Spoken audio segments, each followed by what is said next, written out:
Video, I'm going to go over the Mortal Kombat Legacy Collection, and the one I have it for is the Nintendo Switch. I'm actually playing it on a Switch too, but it's available on about every console out today, so it's the same game on all of them technically. Now this one is also got online play. It's 1 to 2 players. Actually, let's just get into the game itself. Now I'm going to be using the 8-bit Do controller. I will have to mute the music once we get into the game because for copyright reasons I can't have the music playing. Here's how the start screen right here is. You got the crypt, the combat card, the options. Go down to the options. There you can turn the menu music on and off. You've got rumble feature, several different features right here.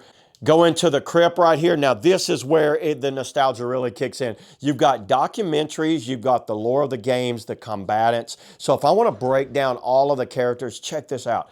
This actually tells me what every single character backstory is. And then hit R and you can go through all the different ones. See, I'm on Mortal Kombat 4 right there. Then you go up to documentary. This is neat also. If you want to go through some of this, you click on that. Now I can go through each one of these. They actually have got like games. They've actually got this built into the game.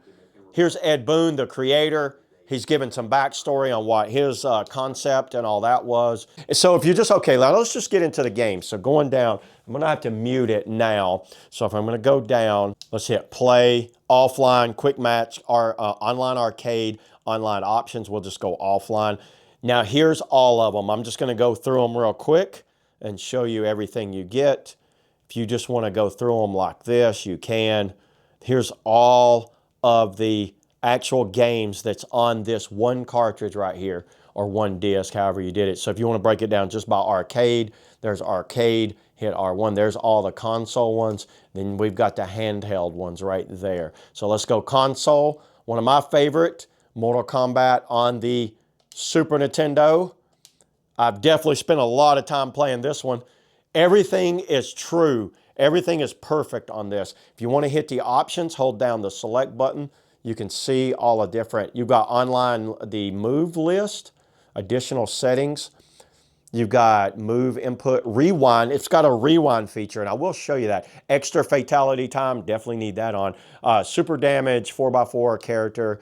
Let's just go back and let's let the game start. Now I can change the border. This border is the one I like, but you can put a TV border on there or whatever. Let's go Sub-Zero right here. Who doesn't love a Sub-Zero? Okay, so let's go ahead, let's start it up. Now, if you notice over here on the right, you see where the moves list is. Wow, Raiden's wearing me out. Get out of here, Raiden. Let's say I'm losing like this. Now watch this, rewind. Hold down this stick. Look at this. I'm rewinding back. So that way I can replay the game, and then if I'm losing the game, I can always rewind back. And then when you're in tournament mode or something like that, that is such a handy feature. I don't know how many times sometimes the computer AI kind of like screws you out of like something good, and then that way you can just rewind it back and then come out and then it'd be way better off. Finish him. Now right here's all the fatalities. Some nostalgia with the old school Mortal Kombat. Let's get out of this. So hold down that button, go down. Now I can save this, save game. I have save states. I can come back and play this whenever I want. So we're gonna quit this game. Go back. And then we've got all the way back. It even has some of the older Mortal Kombats, you know, with the mythology, Sub-Zero mythologies, and the Special Forces, which was Jax, and the Mortal Kombat trilogy on the PlayStation. That's where I played that one the most. Different types. You can do fatality training, versus, and play game. I think this is a great option for anyone that's just wanting to relive some nostalgia of the old school Mortal Kombat, and a great convenient package, especially when you got it on the Nintendo Switch like I do. Every now and then, if you don't do it handheld, you can play it handheld, or you can play it in the console version, which is what I do 99% of the time. So yeah, there it is, everybody. That's all I got on the Mortal Kombat Legacy Collection. See you on the next video.